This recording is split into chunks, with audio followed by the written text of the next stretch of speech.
All right. Welcome to North Georgia Advocate podcast number 23. We're here with Steve Gailey, who was a candidate for District 3 in the primary election this last week. And he ended up not making it in the runoff by 49 votes. And, you know, looking back at all the years that I voted, I'm 54, fishing to be 54, and I can't recall a district that had that close from first to third in any type. I mean, you know, you're talking just a few votes here and there, and each district would have turned the whole thing up on its head, from Tyler winning to Shannon winning, or to you even winning. You know, what's your thoughts on that, Steve? Well, I'm going to be honest with you. I knew that this is going to be a close race, and I kind of felt like I was the third man, you know, all the way along. Chris, you and I talked a little bit about it. I think we had three extremely good candidates running, and I got a lot of respect, you know, really for both of them. I think, to just be honest with you, Tyler got out and really worked from everything that I could see, from walking neighborhoods and talking to people and getting people's opinion. I think that really helped him from a standpoint of that. You know, I'm going to be 69 in Thursday. And this old man don't walk neighborhoods as good back when he was 45 years old and ran the first time. Right. You know, the district has changed. Yeah, I'm disappointed, but I'm not just so disappointed that I would go to the old term, what they call goat rock. You know, right. That's where old defeated politicians go and cry for 2 weeks. So I'm not that way. But when I look at the race and I look at it in general, Tyler and I had a tremendous amount of communication over the last 3 months. We talked probably an average minimum of 2 times a week about things. I gave him advice. He gave me advice. And I think that he really gets it. He gets what's going on. You know, and I had very little conversation with Shannon. It started out, we were talking at first, but then all of a sudden it just kind of stopped. I don't know the reasoning behind that or anything, because I wanted to get to know both of these gentlemen. And I got to know Tyler very well. As far as our beliefs of what's going on in the county and everything, I feel like we pretty much, I don't think we ever disagreed on anything. We talked it through.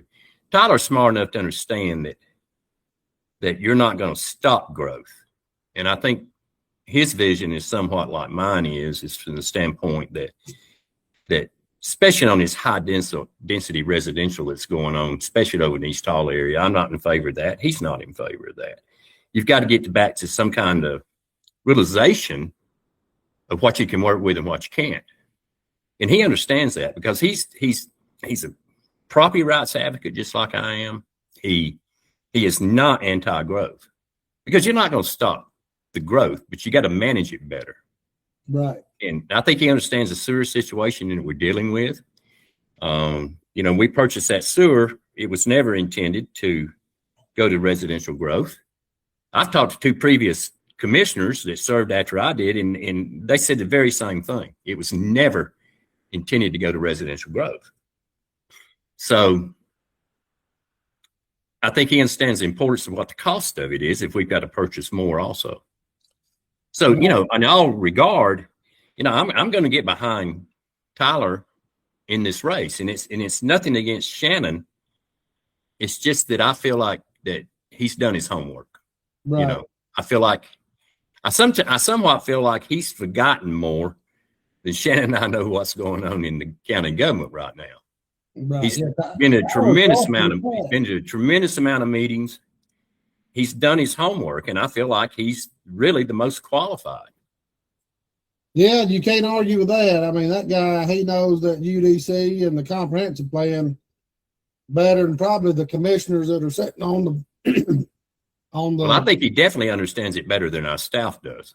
Right. That we have in the county. Yeah, that's exactly what I was going to say, Steve. I feel like he understands it better than our staff does, and then he's already proactively working on the revisions to the UDC right now and trying to understand uh, what needs to change in the revisions and what kind of suggestions we need to be giving out.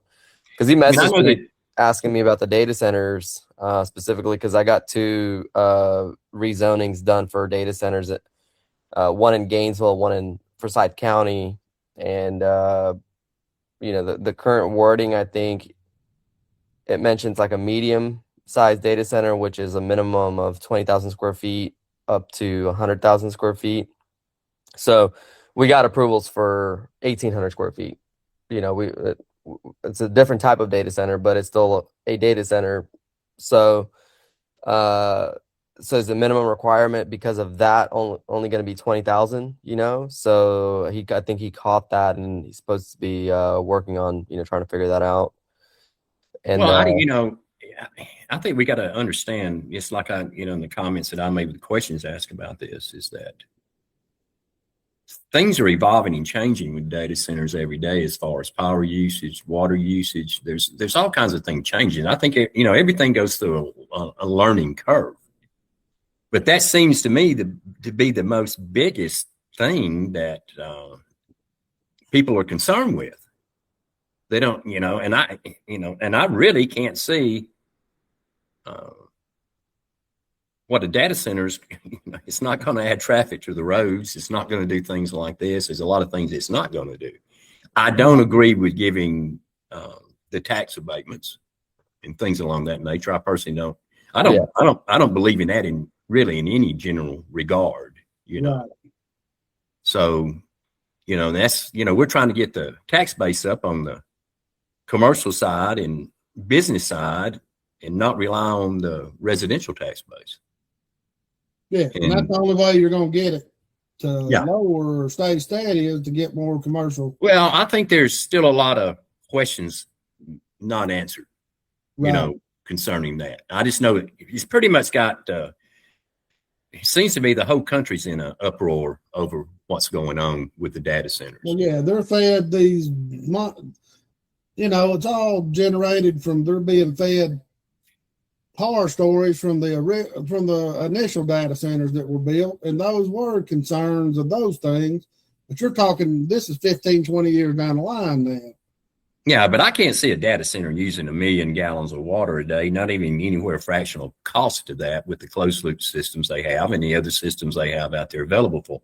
Now, the power consumption is one thing. And of course, we're hearing from the power suppliers that, it's not going to have any effect. But then you read a news article about, I can't remember where it happened, at Tahoe, where this evidently small power company is going to shut off the residential. Well, somebody's got to come back in and pick that up. Who's supplying the small power company that they can make a decision to say, hey, we're going to cut off 46,000 people's power because we want to go to the data center with it. Right. Yeah.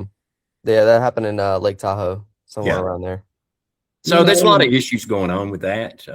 And the one thing about the 1 million gallons, even if it was so, people don't understand when they open the dam, they let over 1 million gallons an hour out every hour that the Beaufort Dam's open. So and a lot of that water's going down to, Atlanta relies on that. The municipalities, big municipalities south of us rely on that.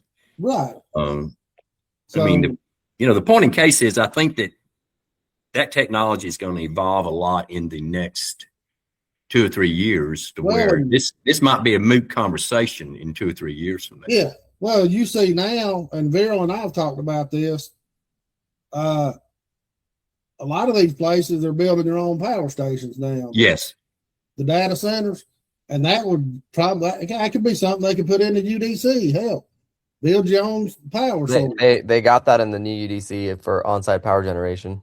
Well, good. I mean, that's a great thing. And I think that takes it out of the, that should take it out of the conversation now, Well, you got Erin Brockovic involved now. She's getting involved with things. I read an article this morning on that. And I mean, we just don't know enough about anything, but I do know what comes with high density residential growth.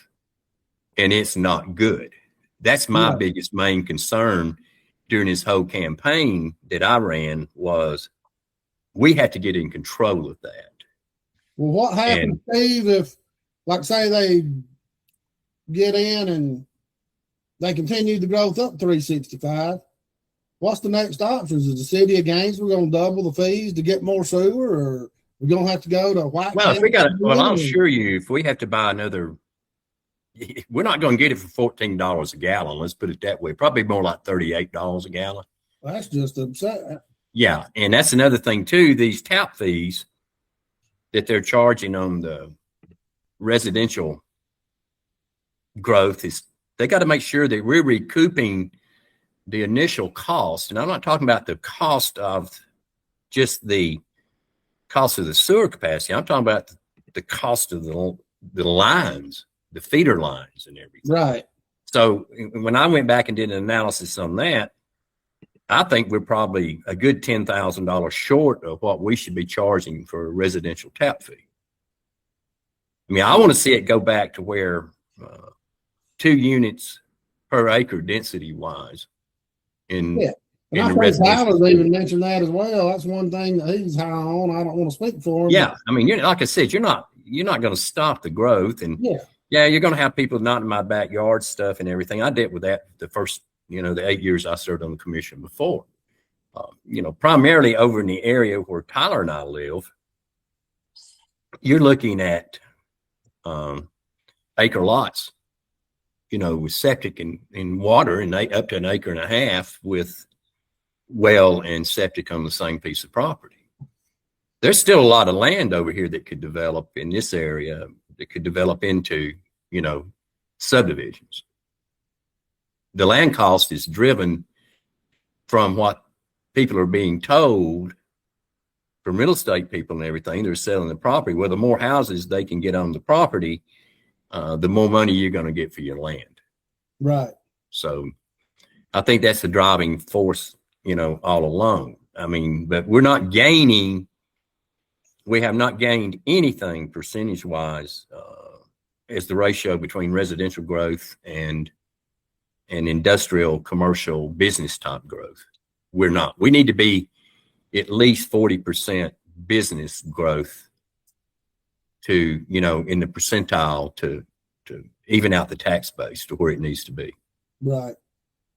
Now, what's the key for Tyler to pull this off? I mean, he's in the lead now by 3 percentage points, which is not a lot. What's the key for him to maintain that lead? And we all know voter turnout's the main key in the.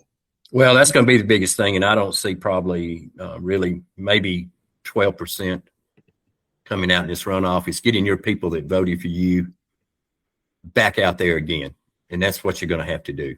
It's kind of like beating the doors all over again. I think we can all understand that flyers and text messages on phones and things is not really that effective way of campaigning. Right. I think the majority, 95% of people I talk to don't even look at them. They just go to the trash can. The post office, of course, is no more has a trash can in there because this time of year they'll be full of flyers all the time. But Right. I think it's if he runs the same campaign that he's ran and gets to the people, he should be successful. I believe so as well. And I've heard from several older people, not even just boomers, but I'm talking Gen X people, that they didn't vote for some candidates because when they met them in face to face, they didn't specifically ask for their vote. And, and that's not how the younger generation kind of really looks at it. They're just saying, look, we're throwing our stuff out there. I'm personable to you. We had a good conversation.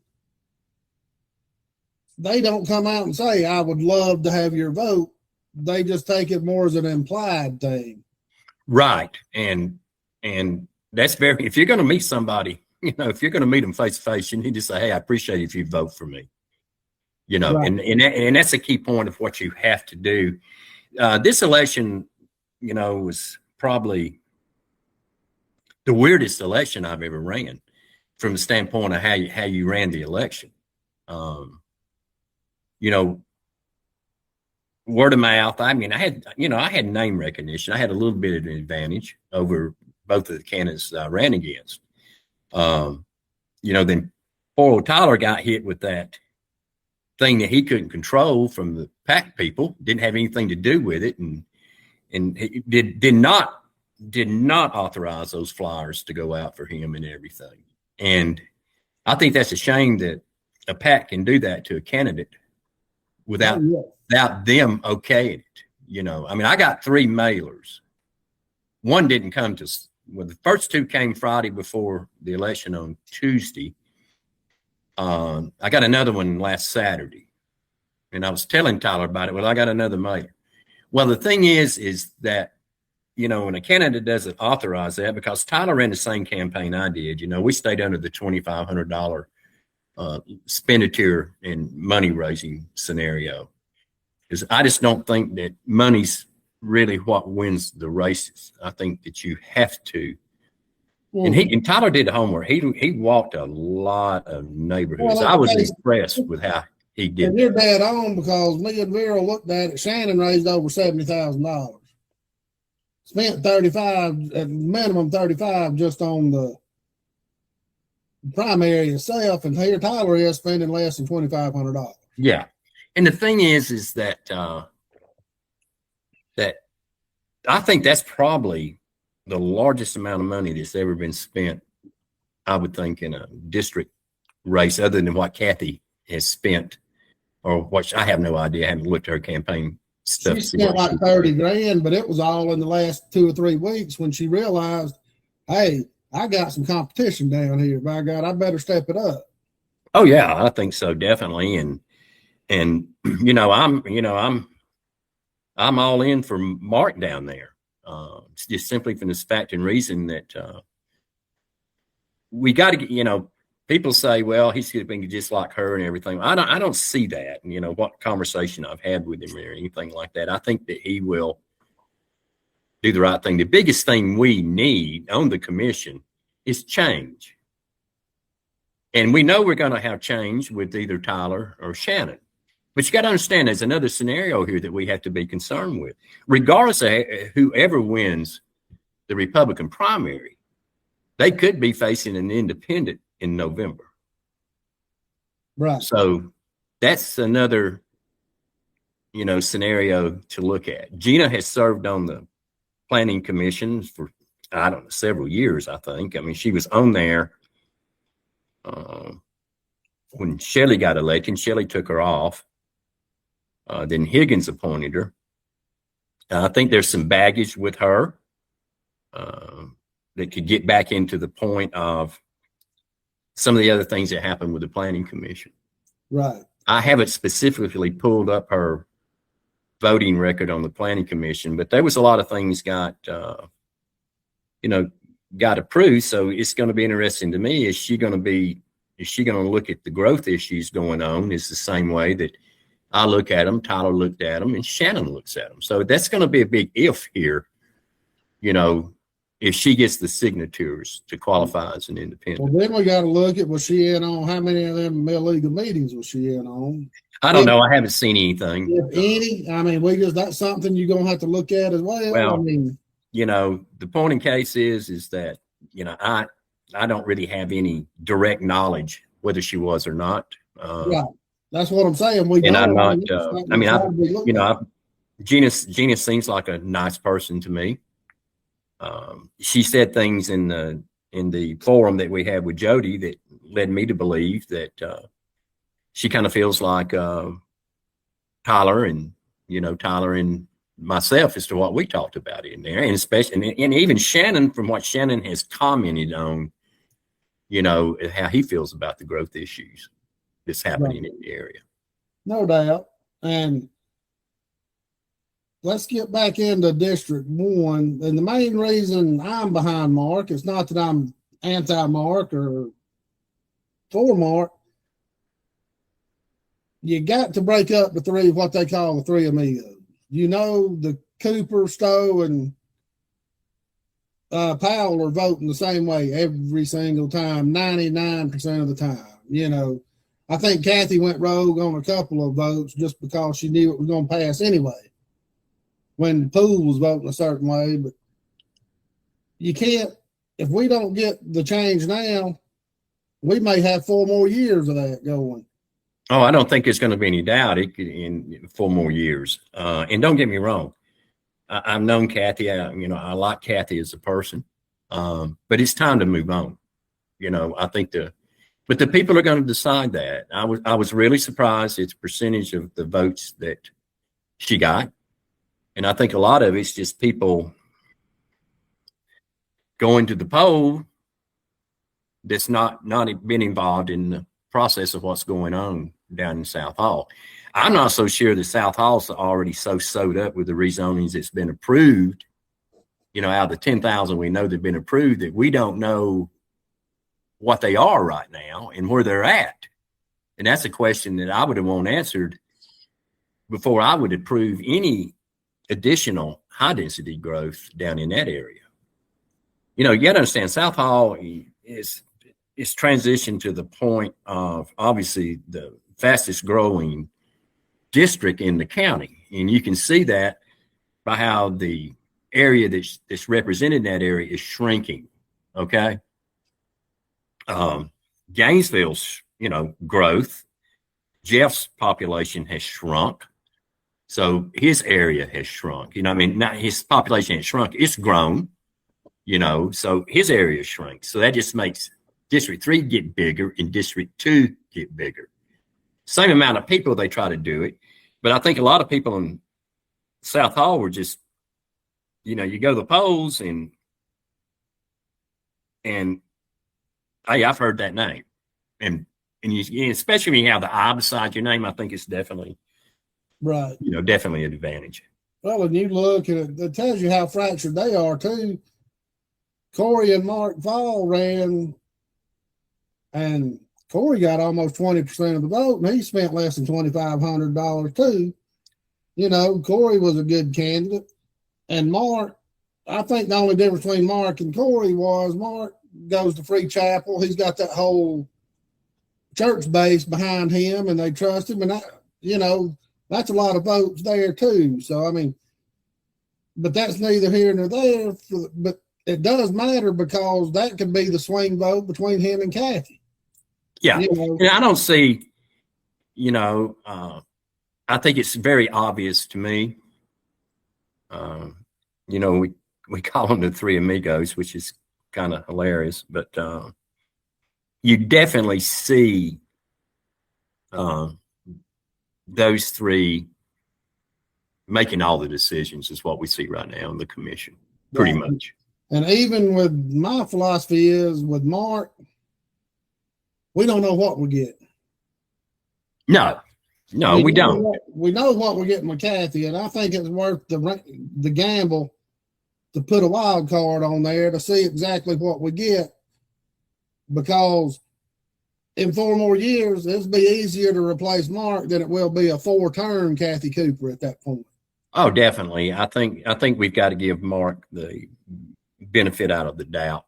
I think he's his own person. I think that he sees the uproar and things down in that area.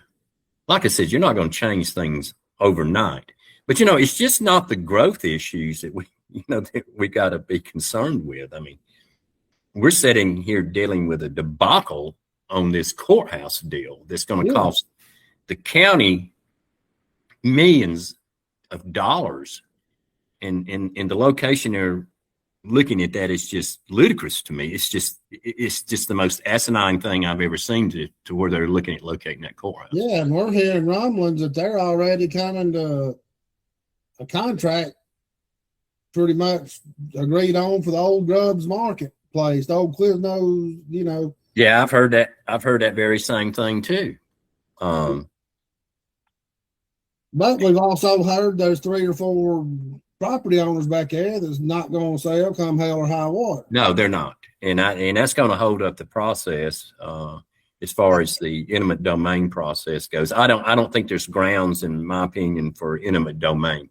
No, not when they got land out there. That's not the way eminent domain works. When they've got other available property, that's got to be the last straw when it comes to eminent domain. They have nowhere else to go. Well, in the city of Gainesville found that out when they went after your brother. Yeah.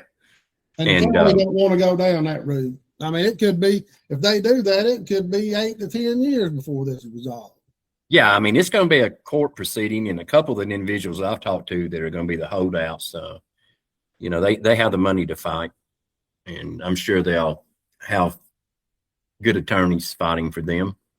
So this is going to be a long, drawn out process if they proceed down that avenue with the location of the courthouse. And then what nobody else is talking about is the longer they wait, the more that courthouse is going to cost to build. Oh, yeah. I mean, you just look at some of the schools that the Board of Education held off on building because of inflation, the prices, it didn't come back down. I mean, it's not going to come back down. No, and it's not into the relatively near future. I don't see it anyway. I don't think they'll ever be back where they were. I just don't see it. And that $150 million that they claim is just a pipe dream if they're going to try to build over on the square. They might get it under 150 if they build out on Brown's Bridge. Not. Yeah, they can't. I don't think that they're going to be able to even come close with the budget there and or anything like that. I mean, people use the excuse, well, it's going to hurt the downtown square business. Well, it's like comments I've read. Well, I served on jury duty, and is it where the courthouse is right now, and you get 30 minutes. Well, you don't have time to walk down the street to get something to eat and get back. No. So you can't sell the scenario that they're going to have places to eat or anything like that, because that's just not the way that works. Yeah. Well, the last time I was on jury duty, we had an hour most every day, but hell, we couldn't even go to the Collegiate or to Atlas Pizza or anywhere to eat and come back. Well, you got to understand everybody else is eating at that same time also. Exactly. So, it's virtually, to be honest with you, virtually impossible. Well, we just told the damn bailiff that was looking after the jury room, we pitched in $5-10 a piece, said, here, you just go get us something, Yeah. We'll just eat here. Right. And if that's the case, they can put a Chick-fil-A or a Arby's or whatever the hell they want into the bottom of the courthouse over there. Oh yeah, there's no doubt about they could do that, and it's just that is just a terrible, terrible excuse, Yeah, excuse to put the courthouse there. Gainesville wants it there because they're going to benefit of having a parking deck built at the county's cost. But you got to understand, if they locate it down Brown's Bridge, the county's still got to build a parking deck. Right. I mean, they'll have to. Yeah. Where the screw up, still in the city of Gainesville. Yeah. Where the screw up was made was when they allowed the sheriff's building to go out there on the county campus. That should have went down to the jail where it was initially planned to be built at. The site is already padded down there. So that's technically where the sheriff's office should have been down off Barber Road versus over there on that campus, because that sheriff's building took up a tremendous amount of valuable, usable space over there.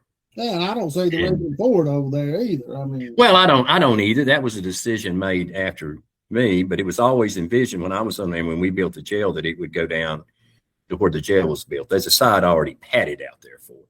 Right. So, and the parking was already there. I don't think it matters where the sheriff's main office is, whether it's, nothing says that it has to be in the city. Okay. Right. In the city limits. So it was kind of, to me, it would have made more sense to have had it down at the jail. When you look at the feasibility of, if an investigator's got to go over and talk to somebody, well, he ain't got to get in the car and drive. He just walked right across the parking lot pretty much. Right. So I don't know how that got built over there. I know, and they built it officially because they built it with inmate labor. They saved a lot of money building that building by doing what they did. It was just the wrong location to put it. It took a valuable piece of property that we had purchased at the government center, and that could have been located the sheriff's building could have been located, really anywhere in the county. Right. Now, all right, let's get into the Board of Education at large with Susan and Joe England. Susan ended up with 33% of the vote. Joe England, 44% of the vote. And this cat come out of nowhere. I know he was on the Flowery Branch City Council 15 years. Taught at Cherokee Bluff and Flowery Branch, or C.W. Davis for 26 years. Him winning Flowery Branch and all that, that's one thing. But here his cat he's pulling in votes all over the county. North Hall, East Hall, West Hall. I mean, Susan kept up with him, but I just don't see. I don't know him. Never met him. I think a lot of that race had to do with he was first name on the ballot, and that can portray a lot of things. Having your name being the first one on the ballot. Well, there's a lot of places that have now Susan, for instance, I know how hard she's worked to be on the school board. She's gone to, I don't know, 2 years, 3 years worth of school board meetings. She's missed 2 meetings. She might have missed 1 or 2. She's done her homework. She comes out of the educational field also. She's very, very qualified for that position. She knows what's going on with the Board of Education. To me, sometimes I just feel like the people on the Board of Education, nothing but a rubber stamp to, whatever the superintendent says go. I always liked it back in the old days because, guys, I'm old enough to remember this. We used to vote in our school superintendent. Do you understand? They were elected, and they didn't have to be an educator. They didn't have to be this. They didn't have to be that. They didn't, And we had some very, very good people that were elected into those positions. C.W. Davis comes to mind, an excellent superintendent. We had some great superintendents back in those days. I think nowadays, this day and time, how they have to run the school system and everything creates a lot of problematic headaches. They're bound by too many state laws and federal laws. And if we could get back to the kind of the old way of doing things, it would be great with me. But as far as that goes, no. I had Susan sign in my yard. There'll be another Susan sign in my yard coming up for this race also, because I believe she's done her homework also. Well, and I love her to death. She's done a great job just as a citizen going and holding the Board of Education accountable for many things. And the board don't mess with her. When they know when she stands up and talks, she's got her numbers right. She's got her. Well, they know they got a hard question they got to deal with. Right.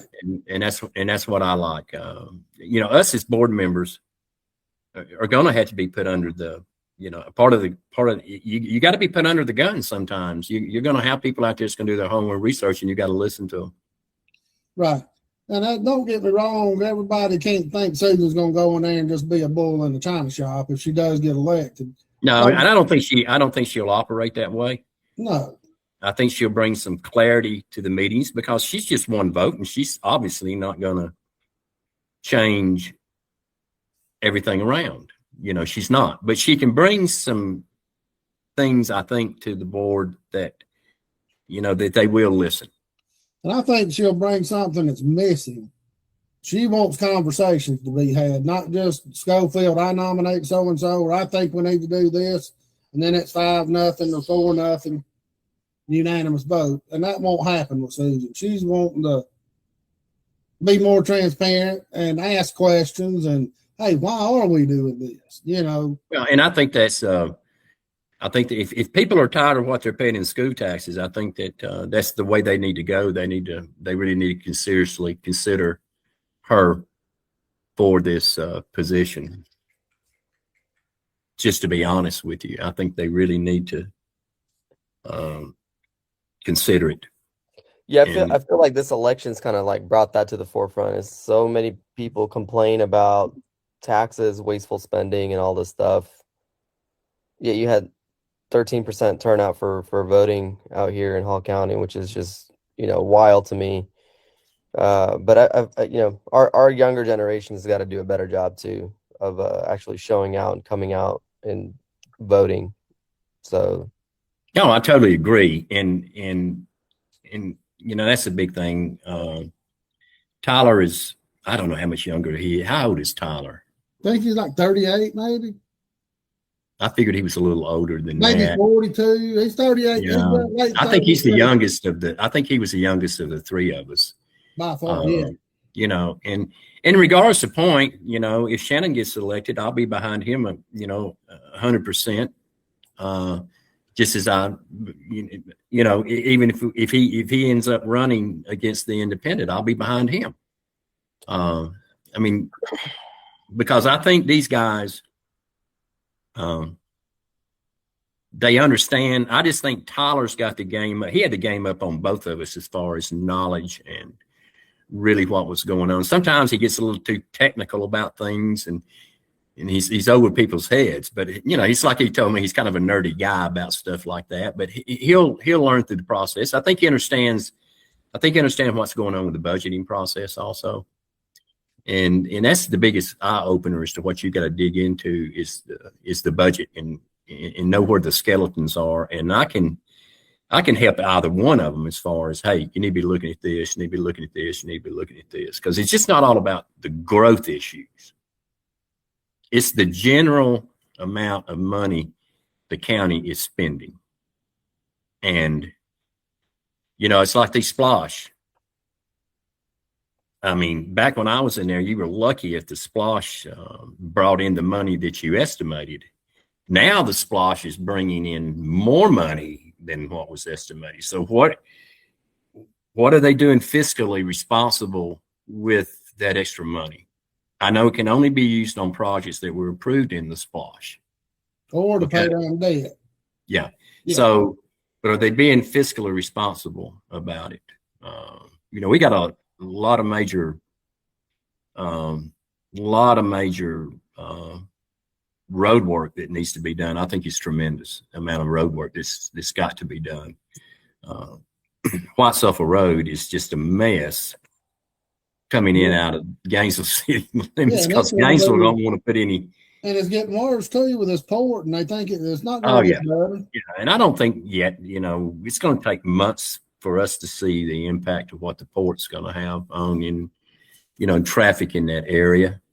365 is a dangerous road up through there, and the state's going to have to make some major improvements with that. I know Tyler's been talking with the DOT about a turn signal at 52 and 365. And I just can't believe there's not one there already, a left turn signal if you want to go north or south on 365. That's kind of ridiculous at a major, humongous intersection like that, Oh, yeah, and I'm surprised Drew hadn't had something done up there at the Eccles. That place is dangerous as hell even too. Well, they fixed that a little bit up there, I think, when they put the XL lane in now if you're turning, coming out of there and getting over to the left-hand side and coming back south, they put that XL lane in just like they did at Athens Street. Right. I think that's helped the scenario up there accident-wise, I was driving up 129 the other day, and I said, hey, I'm sitting here thinking, I come to the intersection down here at Holly Springs Highway where Al Cain's is located at, and, it's just right over here. And, it was just a maze of trying to cross the road there with traffic coming southbound to turn left onto Holly Springs Road. Then people not knowing what to do coming out from Holly Springs Road. So I'm sitting here thinking a traffic light would definitely solve this situation. Right. But then, they talked about putting a roundabout there, and I'm going, well, I even got to thinking about this. I said, well, a roundabout would be better than nothing. Would be better than nothing. So we got to have something there to slow the traffic down on 129. There's 3 intersections through that pass, virtually what I call Claremont, that are very, very, very extremely dangerous intersections. But there's more wrecks down at on the north end up here and at Alkane's than there is at Clarksbridge Road. I think we're averaging probably about 1 a month at Clarksbridge Road, probably 2 a month down here at this, and up here in White County, which is, I don't even go, when I leave my house now, I don't go to Cleveland that way. I have a street called Oxford Road crossing the house that I come out and run over and hit 129. Yeah, it's a little longer, but I don't got to worry about getting killed at the intersection up there on the north end.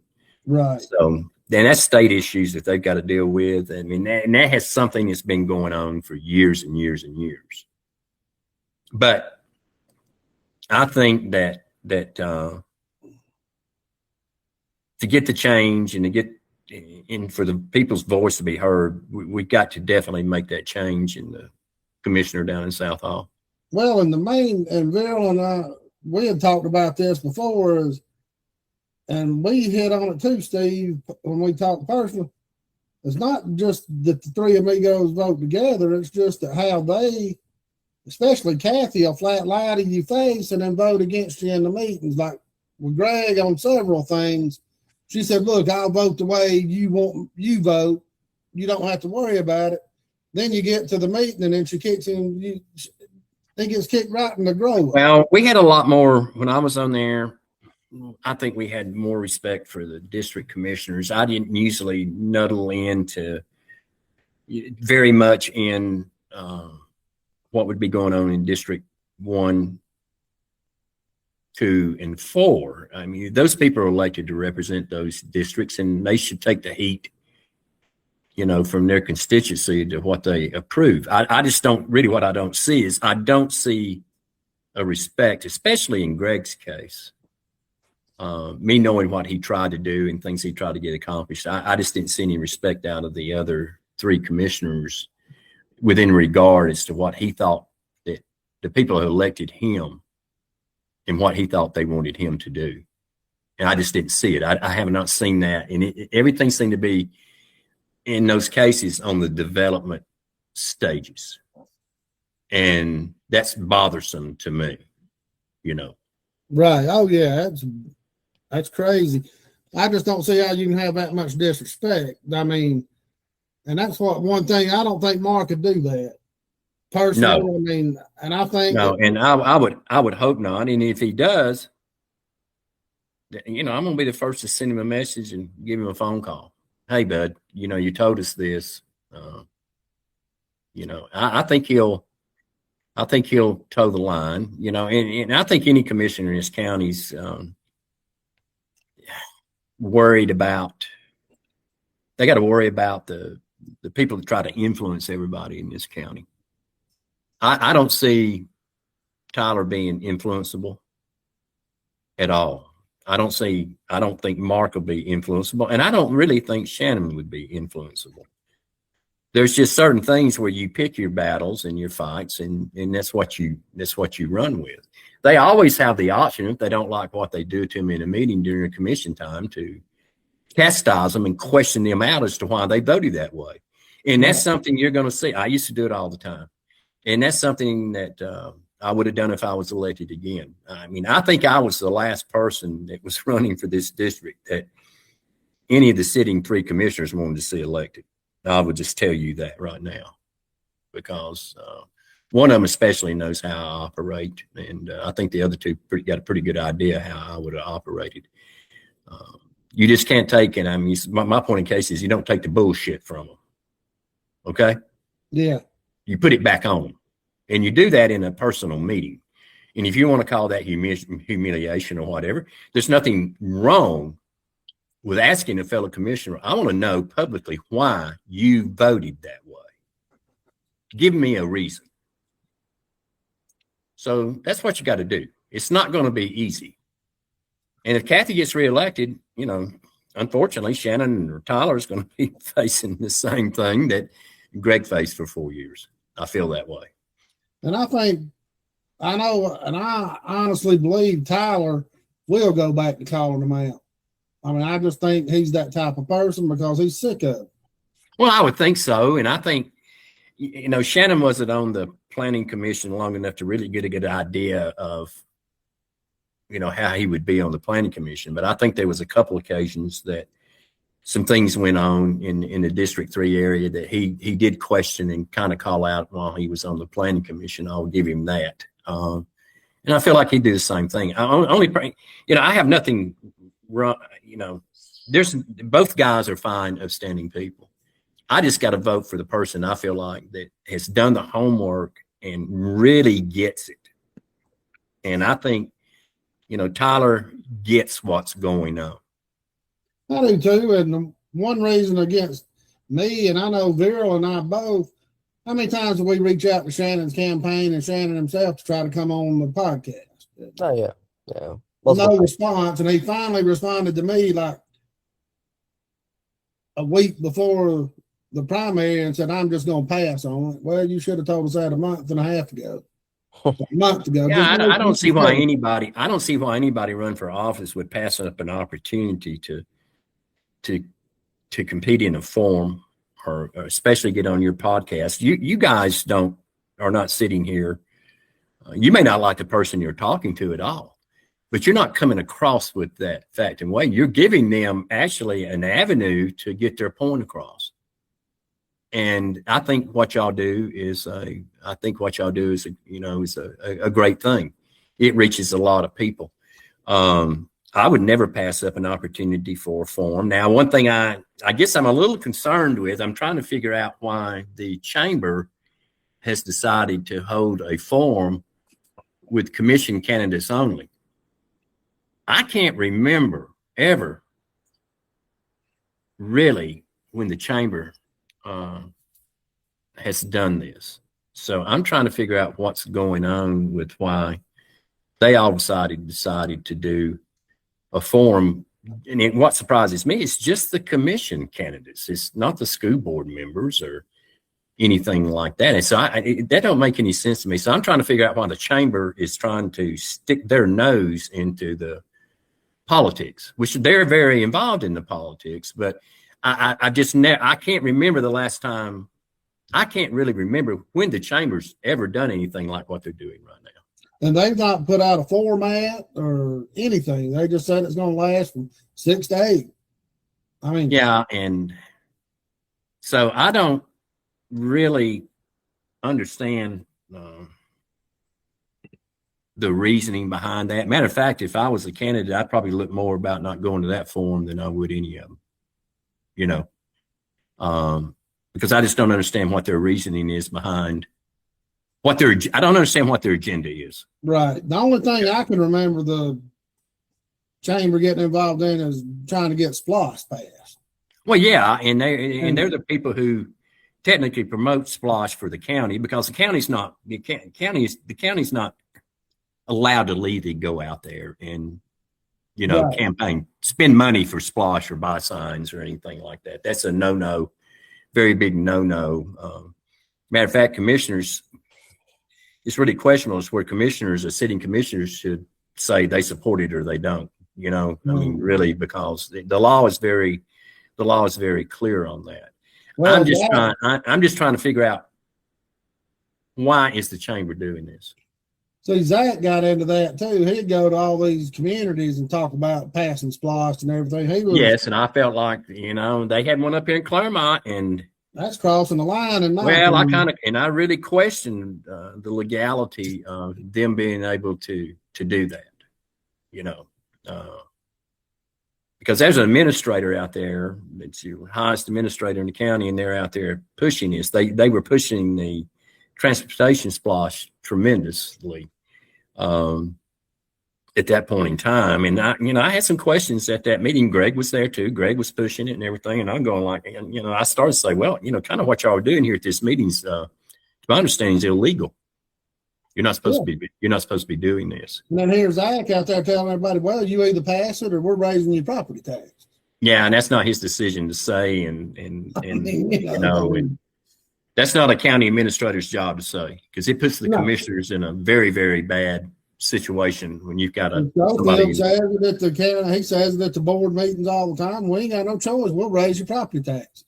Yeah, and that's a threat. That's always been a threat with SPLOST. Now, which I'm going to be honest with you, there's no doubt about it. Splosh holds our taxes down. I don't think there's any doubt in their mind it does. But another evil part about it is it just gives such a big nest egg for them to spend money on without being held. I mean, I look at some of this. I look at some of the schools that are being built, and I'm going, my God, these things they're beautiful. Schools to me, I shouldn't be looking at them saying that they're beautiful. I should be saying, was this really necessary? And is this, could we not done something cheaper? Could we not done something cheaper? Just as functional. Yeah. Those fancy buildings don't make your kids learn more. No, don't make your kids learn better. I drove by North Hall the other day, that new 3-story building or 4-story building they put up there. It's a good looking building. And I know North Hall needed more class space and everything. Could it have been built cheaper?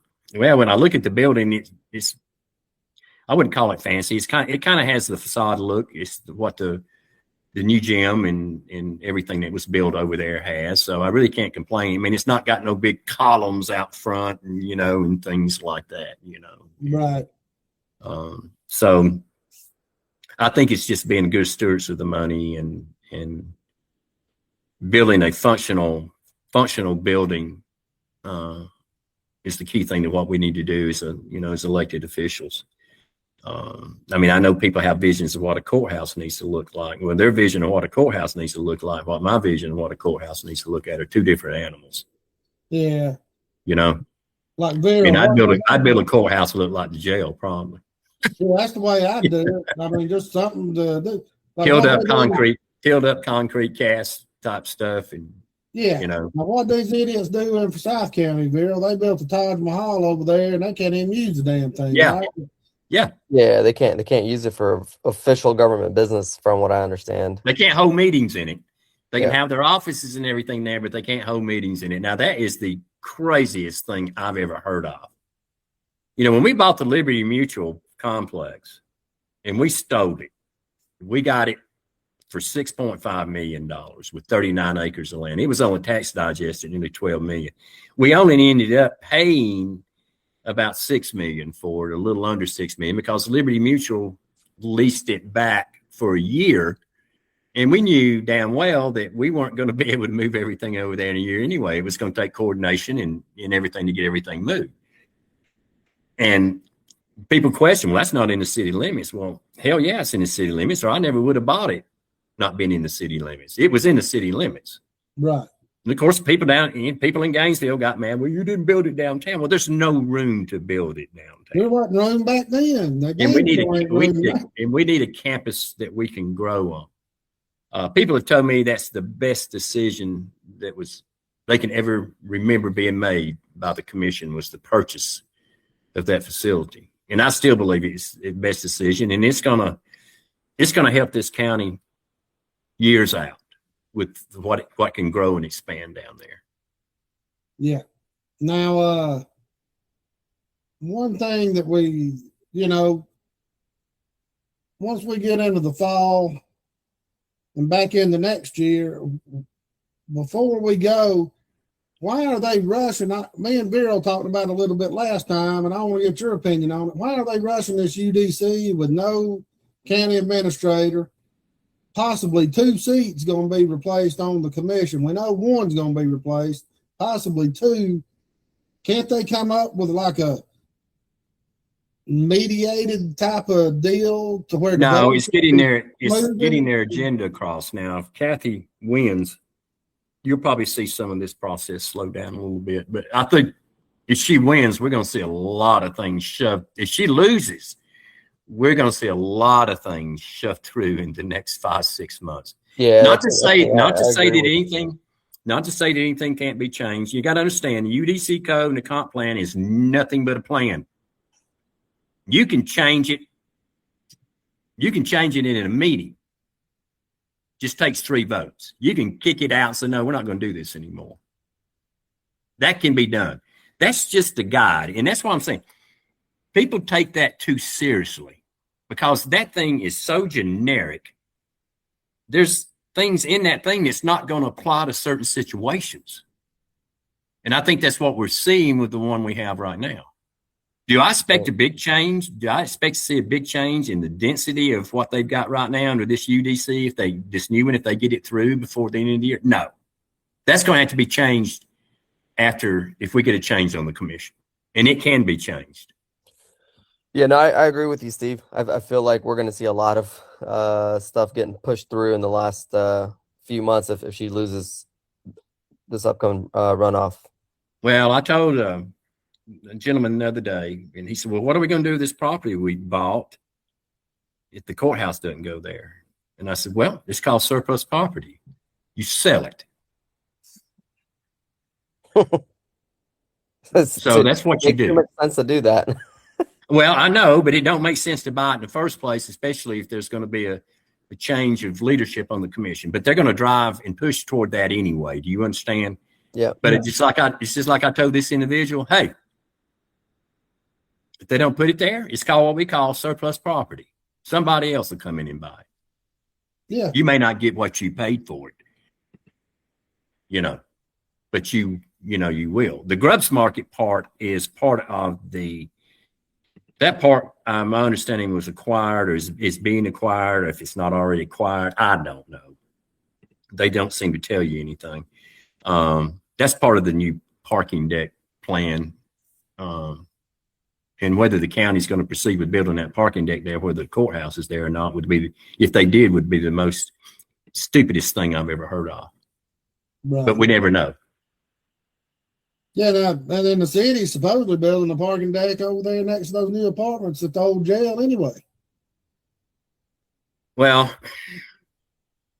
no, this parking deck is going to be utilized for those apartments, because this parking deck is taking up where the Gainesville Paint Center Carpet Place was, the Grubs Market, all that. So you got to look at the proximity that is to those apartments. I'll tell you one thing needs to stop. We need to quit building apartments. I don't think we need any more. I heard the other day we were only running at a 33% occupancy rate in every apartment that's been built in the last 4 or 5 years in Gainesville. 33% to me would not get it from an investment standpoint, So I don't think we really, and that's up to Gainesville to decide, because that's where the majority of it's gone. But I think Gainesville's sick and tired of it also. They created an issue in the downtown area that's never, ever going to be corrected. Ever. Well, and I knew from the get-go when they built that high-dollar apartment complex that the Ivesters moved into and everything. I can't even remember what it's, the Everett or whatever it's called now. Yeah. They'd be lucky to sell. People's not going to pay $2,000, $3,000, $4,000 a month to live on the square. Trying to get the wrong demographic into downtown Gainesville, which it's not here. So yeah, no, it's not here. No. Mm-hmm. And it's never going to be here unless we grow a immense amount, And all right, well, last thing I want to get your opinion on, Steve, is I know we've all got speculations, but what's going on with this rumors we keep hearing that Zach was forced out, he didn't really resign, and he's getting severance pay, and all the county commissioners, why are they not speaking about it? They're all saying basically this is classified information. We can't talk about it. Well, to me, with him already gone, it's beyond a personnel issue. Anything that's discussed there should be public now as to what they did and everything. I really don't know. I've heard that he was forced out. I've heard he decided on his own. I've heard he got a severance package. I've heard he didn't. If he resigned, I can't see. If he resigned, he resigned. He turned in the resignation. Right. I don't understand why he would get a severance package. And his severance was $300K. That was in the contract. Whatever his salary was for a year, that was in the contract. Which, first thing is, I would never approve of a contract like that. There's just no way. Right. You know what I'm saying? No. I'm not going to approve a contract like that. I think where Zach got in trouble at, to be honest with you, I had a no commissioner tell me this one time, a guy that served, and he said, let me tell you something. He said, you got 5 suckers. They all need to be the same color. You can't have 3 red ones and 2 green ones.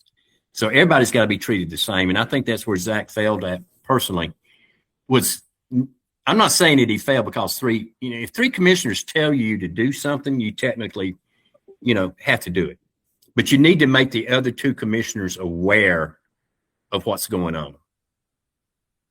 Okay, hey, I've got 3 commissioners that came to me and said they want me to do this. Well, you got 3 that's already said it, then you kind of got to do it. And I think that was a lot in his case, from the scenario. His major thing was he did not keep Greg and David up to date on what was going on. He was just doing it without even talking to him about it. And to me, I wouldn't have somebody working for me like that. I would hound them every meeting till they left. Right. And there's a lot of turnover under him too, for nobody knows why. I heard there's mistreatment. He was one way in public and heavy-handed behind the scenes. And, when you Well, I've never had anybody ever speak favorably that worked for the county of him, but I've never had anybody really talk negative either. Negative about it. Yeah. I've known Zach Probst since he was a small boy. He's my son's age. And, as far as an individual and a person, I like him. I just think he was in over his head. I really do believe he was a little in over his head.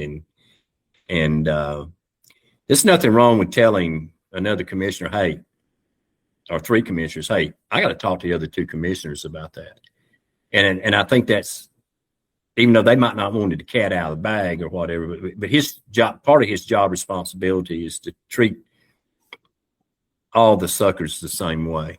Do you understand? Yeah. And I think he did not do that. Now, as to why he resigned, I don't know if he was forced out or whether maybe he just saw handwriting on the wall that he didn't like. Right.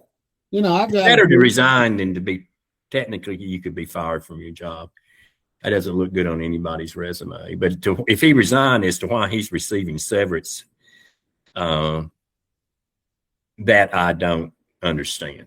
Right. And I haven't found out anything from, anybody on the commission, Greg or David, because technically that's the only 2 that I really ever talked to, as to whether he was paid a severance or not. And I have not really come down and asked that question. You could file an open records request, I believe, and get that information.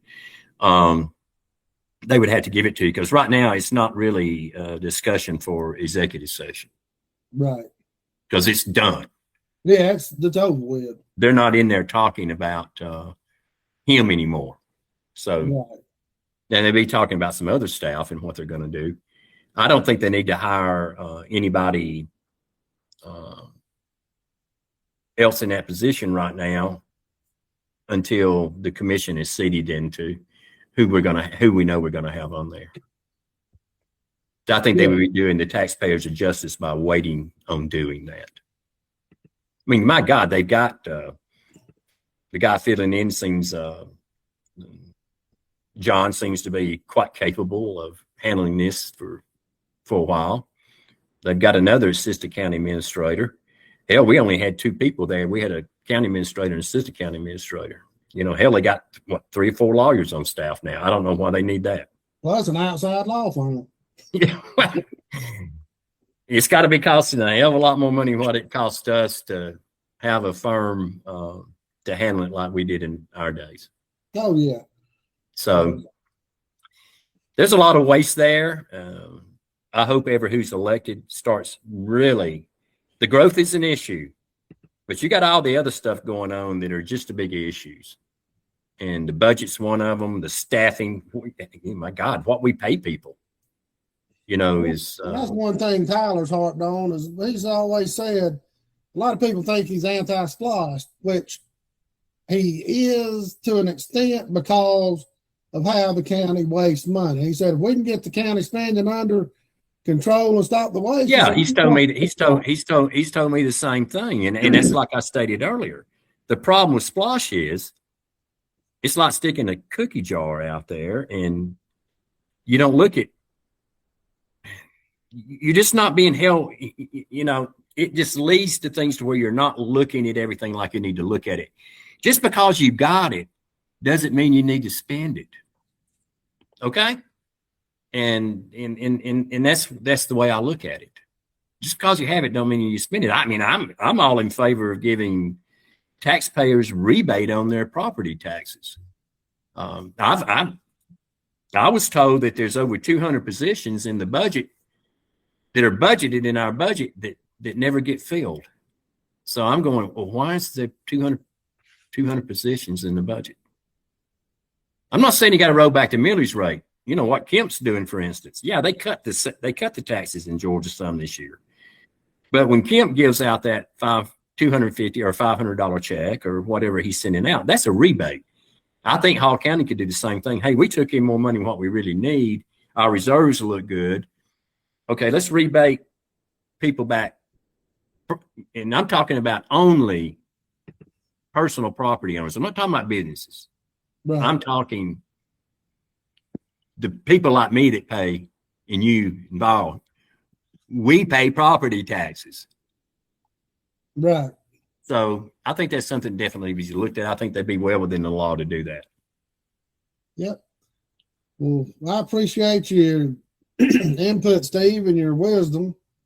You know, anything else you want to add before we get off? No, I'll be happy, you know, to come on again as we get further down the road to talk about how we think this might act out, you know, or how it's going to come about after the, you know, after we have the runoff elections, and even through November if we have to.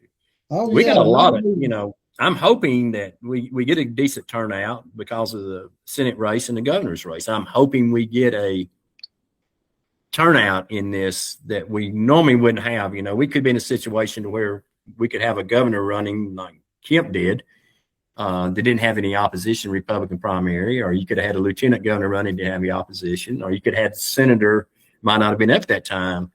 Maybe that'll drive this up to where we'll get at least 15% of the vote out. I'm hoping in the runoff. Steve, are you publicly endorsing Tyler and Mark for the runoffs? Yes. Yeah. Okay. Yes, I am. And it's nothing. I tweeted that on record before I started. Yeah, it's nothing against Shannon at all. I just saying I couldn't count how many times that in the last 3-4 months that Tyler and I didn't talk at least 2 days a week. And we talked about issues, you know, and getting feedback from each other. And I would have welcomed for Shannon to have done that. I mean, I tried to talk to him a couple times, and all of a sudden, everything went well with him. And then all of a sudden, he just quit talking. And that you know, it kind of bothered me a little bit. And I think Shannon's done the homework. I think he understands it. He gets it. He understands what's going on, and I think he'll do a great job for this District 3. I think Mark's got to have the benefit out of the doubt. I think we know, God bless, I mean, bless her heart, I think I know what I'm going to get if Kathy's reelected. With Mark, I really don't know, but I'm looking at the best outcome. And Mark's, you know, my dealings with Mark is that, you know, what little I've met him and what little I've talked to him, he's been a nice guy to me and everything, you know. Well, I think a lot of people, they bring up this, oh, well, he took the same money as the swamp does. Well, everybody that accept more than $2,500, they got donations from the same people. Well, I could have raised a lot more money than what I raised. I mean, there's no doubt about it. You know, you're going to get money from people sometimes that just because you take money from them doesn't mean that you are in bed with them or you owe them a favor. I always tried to stay away from what I call the influential people in my campaigns because I didn't want to be held accountable. I think when I ran my first commissioner's race, I spent, you know, you're starting to square one. I spent, you know, I had to run through a Democratic Party because I had a Democrat running against me. I spent a total of $11,000 now, which that's years ago. Okay.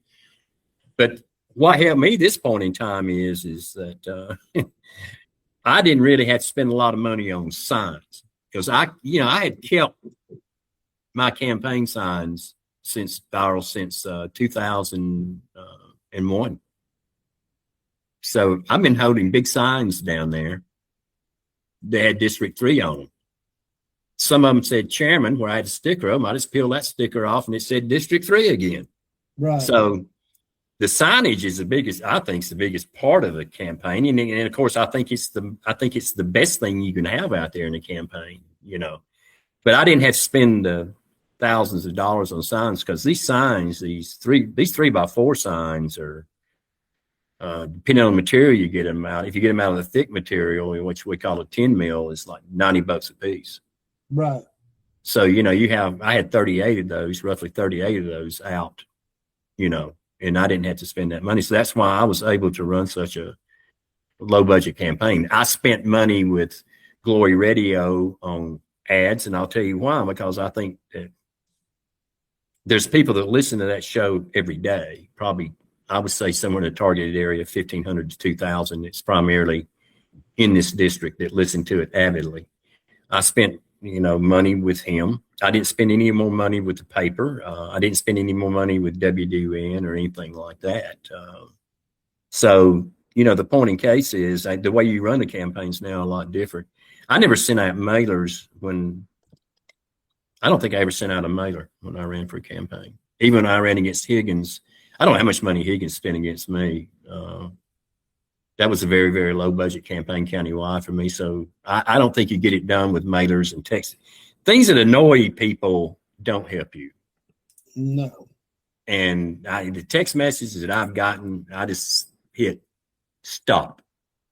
Regardless, and I'm still getting stuff from Rick Jackson. Not as much because they just hook up another number and text you. That's what they do.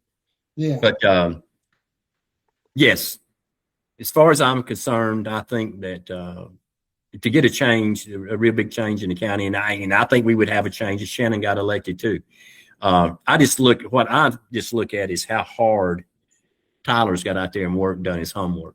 He deserves this seat just by the work he's put in. He's put it in. He's put it in. I'll tell you, he's put it in. And I mean, he's done it the old fashioned way. And that's what I admire as to what he's done. Now he's probably going to have to adjust his campaign because now if he's going to spend more money, because I'm sure he's up to the maximum amount of money he can spend. So he may have to readjust that. I talked with him about that the other day. And of course, that's no problem for him to do. If he raises money, he wants to do some ads or a mailer or whatever. But I got to tell you, the mailers that went out on him, though, I said, I don't see they hurt you. And I would hope nobody would use that against him, having a pack behind him, because he didn't control whether they were behind him or not. So I don't want to hear from anybody out there, well, he got PAC money. Well, that's not the case. He didn't ask for PAC money. That's how PACs work. Yeah. He didn't condone it. Where did Tyler spend his $50,000? I said he didn't get that money. Well, see, they took everything they put on the flyers is exactly what he had said and campaigned on. And on his website. And what he was involved in. And just stuck it on a flyer. Now, I got to admit, it looked good. You know what I'm saying? Yeah. But I don't want people saying that he's got a big PAC supporting him, because that he didn't have a choice in that matter. No, they could have easily come out bashing him. Yes, and that's the other thing. Yes, they could come out and bash you. Now, why they picked him over Shannon and me, because my understanding is they picked Kathy too. My understanding is there was 12 commissioners across the state of Georgia they picked out, and Kathy was one they picked out also. Right. So I how they picked them out or decided, I have no idea. Especially Tyler. I mean, he's not known outside of District 3 for the most part. So well, it really surprised me. I don't know what the incentive behind. I really never saw what the incentive behind was on the flyer, because the flyer is totally stated not approved by candidate or the candidate's campaign committee. Right. It clearly stated that on the flyer. And we're gonna have Tyler on Friday, so yeah. We're gonna get Well, maybe he can rectify how all that came down. I talked to him a little bit about it, and from what I understand, he's talked to 10 or 11 of the 12 people that they targeted. So he's got a pretty good feel on.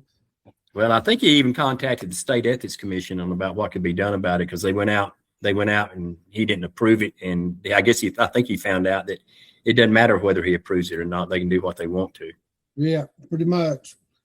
Hey, guys, I appreciate everything y'all do for the community. Viral, it's been nice knowing you. I mean, really talking to you, getting to know you too. Yeah, you too. And I wish you the best of luck in whatever you decide you want to do. I'll support you 100%. I appreciate it. I really would. So, but anytime, we'll talk anytime. Maybe we can talk after the runoffs, and maybe we'll know a little bit more then of how we think things may go. And I think having you back on after the runoff, I think it'd be good to kind of recap what's going on and then starting to look forward as to. And and there's rumors out there that if Shannon gets the vote, then Gina's going to drop out, and they're going to put the vote behind. That's my rumor that I started. I'll full responsibility. Well, I don't. I don't see that. I don't really personally. I don't see that happening, because I think you can look at Gina's campaign contribution report and see who's putting the money behind her. Right. And I think that tells a lot, and that'll be something that'll come out later on as she gets the signatures. I mean, got till July 13th, I believe. Yeah, and we'll know July the 13th whether she's going to be in there or not. Then we'll start dealing with her situation after July the 13th. I don't see her backing out of this from the money that I've seen who's contributed to her campaign. Right. Well, you got the Hunt and Richard Higgins. That's it. Just three. Yeah. And I would have been, to me, if I'd have been her, I don't need any damn money right now. You understand? Yeah. I would have waited till I got my signatures before I would have needed money, because I don't know what she's spending money on right now. Why in the hell would you spend money when you don't have the signatures? Because you've got from July to whenever to raise money after that. Right. I think even if she gets on as an independent, she's got an uphill road to do that. There's a lot of people out there that won't vote for you just because you don't got an R beside your name. That's exactly, and really, to be honest with you, I think in this county that's pretty prevalent. Yeah. I mean, in a lot of ways, I think it's very prevalent. Now, she may get some Democratic vote by running as an independent. She could possibly. I think that's another thing we saw in this election too. You didn't see Democrats crossing over voting in the Republican primary because they had too many people to vote for. You get what I'm saying? Yeah. In their Democratic races. So we didn't see the infiltration of the Democrats voting, in the Republican primary. Right. Well, they didn't, I don't think, but like 30% of the Democrats turned out anyway. I mean, it was real low. Well, countywide, and that party's been a shambles since Bill Chandler gave it up, years ago. Yeah. Yeah. It ain't been the same since. And no. And Bill's, I think the world ought to Bill. Bill's a good man. I don't criticize him because he's a Democrat or anything like that. I mean, everybody's got a right to feel the way they want to. Right. I just know that I'm just ultra conservative, but I'm not so conservative that I can't smell the coffee. And what I mean is there's some things, and Gina's right, very seldom we ever vote on anything on the commission that has anything to do with partisan politics. But I think that people should know, really, to me, running as independent, you could fly either way. That's what I look as an independent. I can go this way or that way. And I think that Libertarian Party's having a hard time too. Candidates dropping out in these races because they can't get the 1% of the signatures. If you ran in a previous race where you got 1% of the vote, you automatically didn't have to worry about that. But the Libertarians are facing the same things the independents do, is the percentages of the votes that they got to get. I would hate to know that if you're running countywide, the signatures you got to get, and the way you got to get the signatures to run is independent. And I think Gina has found out that people just don't call you and walk up to you wanting you to sign this. You physically, she's got to do it herself. It's not like putting out a thing at a convenience store. Yeah, no, I think this is exactly what the same work that Tyler's kind of put in, walking neighborhoods and going around talking to people. I don't know that too many people are going to be able to do that, including Gina. No, but he's done the work. I mean, he has really done the work. He probably needs to do a little bit more work in East Hall, of trying to get over in that area.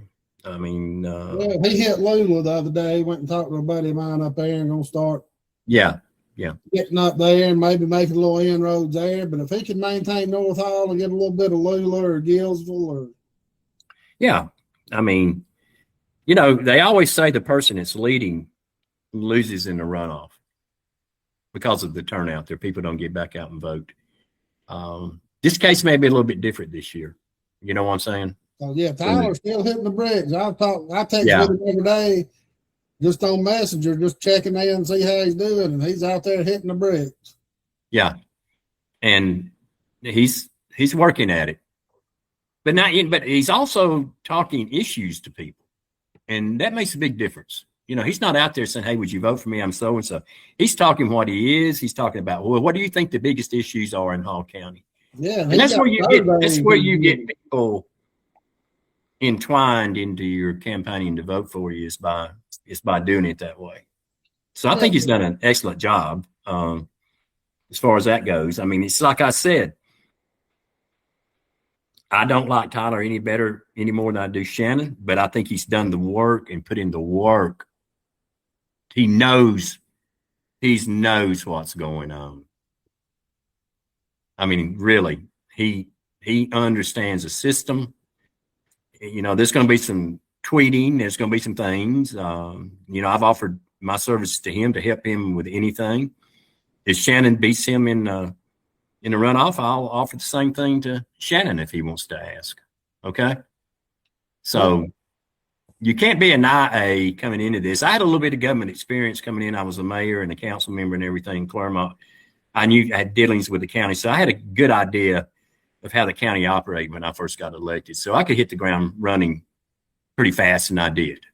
Right. And it may take them a little bit more time, but I think Tyler's definitely up on where the problems are in our government and where we're seeing the problems and the miscommunication and stuff like that. And I believe that he will make the staff get friendlier with people. And that's something we lack, again, in this county.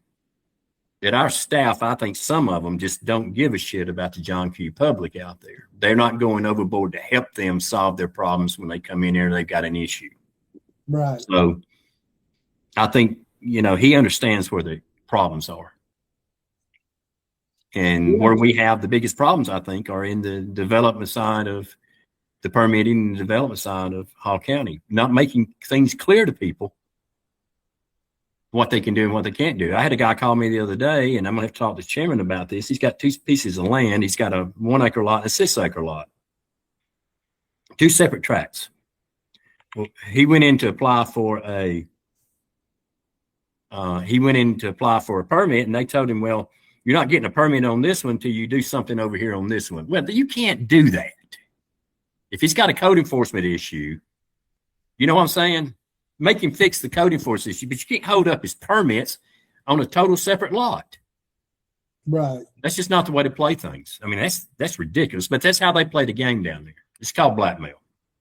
But I enjoy talking to you. My mother-in-law's driving me crazy, so I got to go take care of what she needs. Well, we appreciate you coming on, Steve. All right, guys, and I appreciate y'all. All right. We'll talk to you soon. All right, see you later. All right, bye-bye.